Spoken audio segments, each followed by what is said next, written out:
భావోద్వేగం కాదు, ఇది ఒక భావోద్వేగం. ఈ తెలంగాణ నిర్మాణంలో మేము భాగస్వాములమైనాం. ఇది ఒక గొప్ప అవకాశం మాకు వచ్చిందని మీరు నిర్ణయించుకొని ఈ భావోద్వేగానికి పునరంకితం అవ్వడం ద్వారా తెలంగాణకు మేలు జరుగుతుంది, తెలంగాణ యొక్క భవిష్యత్తు రూపురేఖలు మారబోతున్నాయని చెప్పి నేను మీకు అందరికీ చెప్పదలుచుకున్నాను. అదేవిధంగా ఈ సందర్భంగా ఒకటి రెండు విషయాలు మీతో నేను చర్చించదలుచుకున్నాను. గవర్నమెంట్లో రెసిడెన్షియల్ నాన్ రెసిడెన్షియల్ స్కూల్స్ని అన్నిటిని లెక్కేస్తే 29,550 స్కూల్స్ ఉన్నాయి, రెసిడెన్షియల్ అండ్ నాన్ రెసిడెన్షియల్. ఈ 29,550 పాఠశాలలల్లో 25,48,449 మంది స్టూడెంట్స్ ఉన్నారు. ఇందులో సిబ్బంది 1,48,449 మంది టీచింగ్ స్టాఫ్ ఉన్నారు. అదే ప్రైవేట్ స్కూల్స్లో 11,207 ఉన్నారు. ఆ పాఠశాలల్లో 36,87,753 మంది విద్యార్థులు ఉన్నారు. వాళ్ళ సిబ్బంది 1,83,372 మంది ఉన్నారు.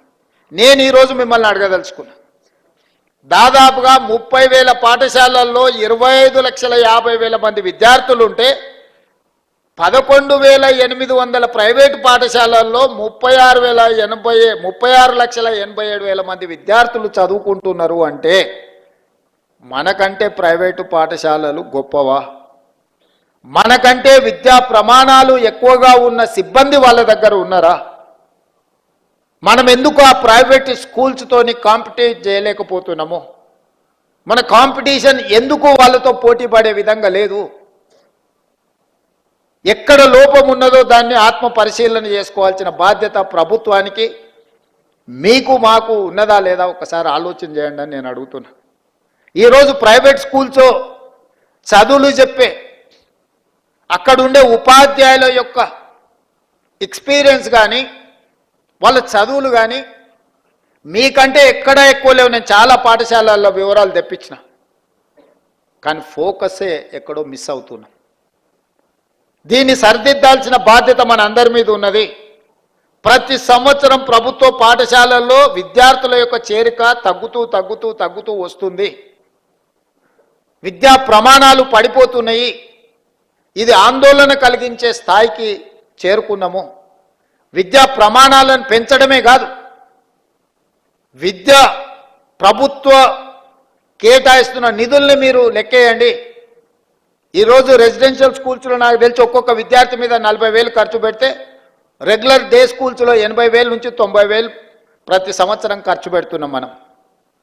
ప్రభుత్వ పాఠశాలలో నెలకు 2,000 ఫీజు పెట్టినా కూడా 24,000-25,000 ఖర్చు పెడుతున్నారు తల్లిదండ్రులు కానీ పిల్లలు కానీ. నెలకు 2,000-3,000 స్కూల్ ఫీజు కడితే కూడా ప్రైవేటు స్కూళ్ళల్లో చదువుకునే విద్యార్థుల మీద పెడుతున్న ఖర్చు 25,000-30,000 ఉంటే ప్రభుత్వంలో చదువుకుంటున్న స్కూళ్ళలో 80 నుంచి ₹1,00,000 ఖర్చు అవుతుంది. 80,000 నుంచి ₹1,00,000 వరకు ఖర్చు అవుతున్న దాంట్లో ప్రధానమైన ఖర్చు అధ్యాపకుల యొక్క జీతభత్యాలు. ఇంత ఖర్చు పెట్టి మనము ఇది ఖర్చు కాదు, ఇది భవిష్యత్తు పెట్టుబడి అని ప్రభుత్వం భావిస్తుంది. ఇట్లాంటి పెట్టుబడి పెట్టి మనం ఫలితాలు సాధించుకోకపోతే ఇది మన అందరం కూడా కలిసి కూర్చొని, నేను మీ అందరి మీద నెపం నెట్టదలుచుకోలే, ప్రభుత్వం వైపు నుంచి కూడా మీకు డైరెక్షన్ కావాలి. లీడర్ అనే వాళ్ళు లీడ్ చేసినప్పుడే మీరందరూ ఆ మార్గంలో నడుస్తారు.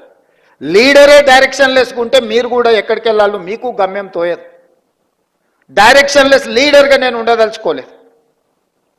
I wanted to lead my state. I wanted to develop my state. I wanted to improve my infrastructure. I wanted to take a better policy. Stanford ఆక్స్ఫర్డ్లో చెప్పేటోళ్ళు ఏం గొప్పోళ్ళు కాదు, మన వాళ్ళే అక్కడికి వెళ్ళి అమెరికాలో మన వాళ్ళు చదువులు చెప్తున్నారు, మన పిల్లలే అక్కడికి వెళ్ళి చదువుకుంటున్నారు. మీ దగ్గర నేర్చుకున్న వాళ్ళే చదువుకుంటారు. మేమందరం కూడా గవర్నమెంట్ స్కూళ్ళలోనే చదువుకున్నా. తెలిసి కేశవరావు గారైనా, నేనైనా, పొన్నం ప్రభాకర్ గారైనా, నాకు తెలిసి శాంతకుమారి గారైనా, అప్పట్లో ప్రైవేట్ స్కూల్స్ కూడా లేకపోయి ఉండొచ్చు, ఐఏఎస్లు అయినా చాలామంది కూడా గవర్నమెంట్ స్కూళ్ళలోనే చదువుకొని వచ్చినాం. ఈరోజు ఈ రాష్ట్రాన్ని దేశాన్ని నడిపించే శక్తి ప్రభుత్వ పాఠశాలల్లో చదువుకున్న మాకున్నప్పుడు రేపటి భవిష్యత్ తరాలకు మనం ఎందుకు ఆ కాన్ఫిడెన్స్ ఇవ్వలేకపోతున్నాం, ఎందుకు తల్లిదండ్రులు మన స్కూళ్ళకు రాలేకపోతున్నారు, ఎందుకు ఈ ప్రభుత్వాన్ని విశ్వసించడం లేదు, ఎందుకు ఈ ప్రభుత్వ పాఠశాలల్లో విద్యార్థులు చేరడం లేదు, ఈ మూలాలను మనం చర్చించుకోవాల్సిన అవసరం ఉంది. మూలాల మీద పరిశోధన చేసుకోవాల్సిన అవసరం ఉంది. పరిశోధన చేయడం ద్వారా వాటిని సరిదిద్దుకోవాల్సిన బాధ్యత మన అందరి మీద ఉన్నది. మనందరం కలిసికట్టుగా నడుం బిగిస్తేదేం పెద్ద సమస్య కాదు. ఈరోజు young India integrated residential schools, గతంలో SC ST BC minority residential schools ఇచ్చినామన్నారు. జీవోలు ఇచ్చిండ్రు, సంతోషం. అడ్మినిస్ట్రేటివ్ శాంక్షన్ ఇచ్చిండ్రు, సంతోషం. ఎక్కడైనా ఎస్సీ ఎస్టీ బీసీ మైనారిటీ స్కూల్స్కి ఎక్కడైనా బిల్డింగ్లు కట్టినరా, ఎక్కడైనా వాళ్ళకి ఏమన్నా కనీస మౌలిక వసతులు ఉన్నాయా?